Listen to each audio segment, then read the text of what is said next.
বিএনপিরে ধ্বংস করতে গেলে জামাতের 14 গোষ্ঠী আসা লাগবে। জামাত ইচ্ছা করলেই বিএনপির মতো এমন একটা শক্তিশালী সংগঠনকে তারা পরাজিত করতে পারবে না। জামাত হলো পাকিস্তানি চাল। বিএনপি তো ওদেরকে একটু মায়া করে। জামাত ইচ্ছা করলে থুঙ্কু কাচের দেয়াল না যে যখন তখন ধাক্কা দিবে আর ভেঙে যাবে, এটা মোটেও সম্ভব না।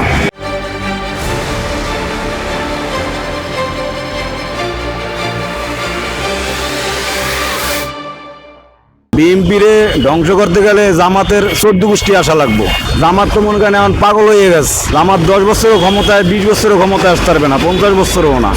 জামাতের নীতি খারাপ। এরা জামাত না, তো অরিজিনালে জামাত না, এরা হলে রক্কাড়া পার্টি। এরা আওয়ামী লীগের সময় সুশে খাইছে, এখনো আবার সুশে খাইতে চায়। হয়তো শক্তি পাকিস্তানের শক্তি নিয়ে চলতে আছে, হয়তো মানে গোপনে গোপনে ভারতের সাথে কোনো চুক্তি করতে আছে বা করতে আছে, হাসিনার সাথে বৈশা মনে করেন একটা করতে আছে গোপনে গোপনে।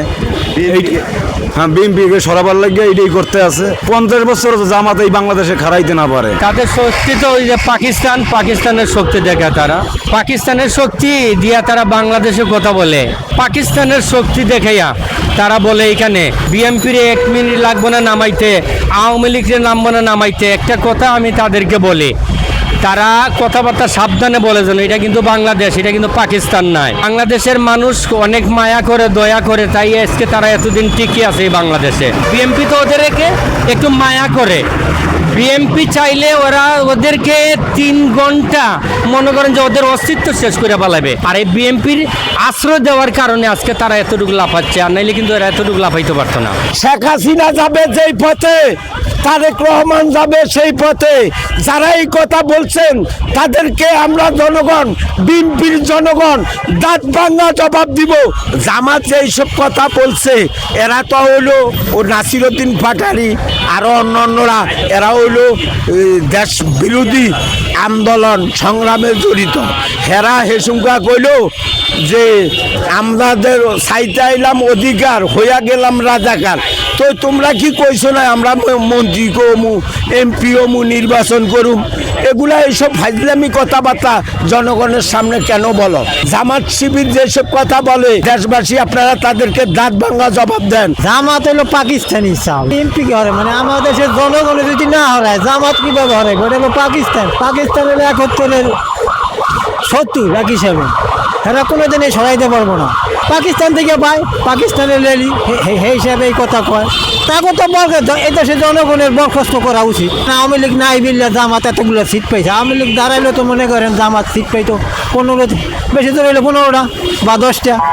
কোনো দিনও সম্ভব না। তারেক যে ক্ষমতায় যে কয় মাসে দেশটা চালায়, দেখা যায় কি হয়, তারপর চিন্তা ভাবনা করে কি কারণে সরাবে সে, তার কি এত ক্ষোভ। সে তো জানে তার দলের ভিতরে কি ঘটনাগুলো হইতেছে, তারপরও সে কেন এই কথাগুলো বাই করে? এই শক্তি কিভাবে আসে, তারা কি মনে করে কি?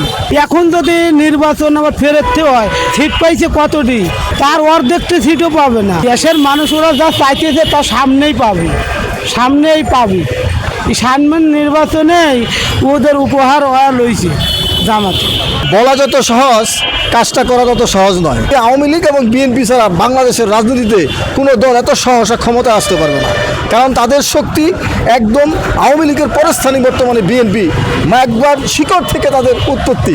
অতএব জামাত ইচ্ছা করলে এটা এই থুঙ্কু কাচের দেয়াল না যে যখন তখন ধাক্কা দিবে আর ভেঙে যাবে, এটা মোটেও সম্ভব না। এটা জামাতের যেই কল্পনা, যেই কথা বলে সেটা কল্পনা অতীত। এটা শুধু মুখে বলা যায়, কিন্তু কাজে পরিণত করা তত সহজ নয়। বিএনপি একটি সংগঠন, শক্তিশালী সংগঠন, যার প্রতিটি গ্রামে, বাংলাদেশের 86,000 গ্রামে প্রত্যেকে তাদের সংগঠন রয়েছে। জামাত ইচ্ছা করলেই বিএনপিকে যখন তখন ফেলে দিতে পারবে না, আর জামাত সেটা করবেও না। মুখে একটা বলে, কাজে আরেকটা করে। অতএব এই সমস্ত আলতু ফালতু কথা সারা বাংলাদেশের মানুষ এটা বিশ্বাস করে না। জামাত মনে করতেছে যে তারা ইসলামী একটা দল। হ্যাঁ, ইসলামী দল, কিন্তু ইসলামী দল কিন্তু অনেকগুলো আছে। ইসলামী দলের মধ্যে অনেকে জামাতকে পছন্দ করে না। আবার কেউ পছন্দ করে কেউ করে না। তাহলে কি বোঝা গেল যে আমরা যেই ইসলামের যে কাণ্ডারি হয়ে যে জামাত যেই শক্তিটা ইসলামী শক্তি বলে তারা বলিয়ান হয়ে কাজ করছে, কোনো এক সময় ছিল আওয়ামী লীগ না থাকার কারণে বিগত নির্বাচনে অনেক আওয়ামী লীগের সাধারণ লোক জামাতকে ভোট দিয়ে দিয়েছে, যার জন্য জামাতে ভোট পেয়ে জামাত আজকে পাগল হয়ে গেছে, মনে করছে যে আওয়ামী লীগকে হেরা সরাইছে। ভাই, ওরা কিন্তু আওয়ামী লীগকে সরায়নি। আওয়ামী লীগকে সরানোর জন্য বিশাল একটা শক্তি আন্ডারগ্রাউন্ডে কাজ করেছিল এবং সেইখানে বিএনপির সক্রিয় ভূমিকা ছিল। বিএনপি একটা শক্তিশালী রাজনৈতিক দল, সেটা কেউ বিশ্বাস করুক বা না করুক, এটাই বাস্তবের এই সত্য।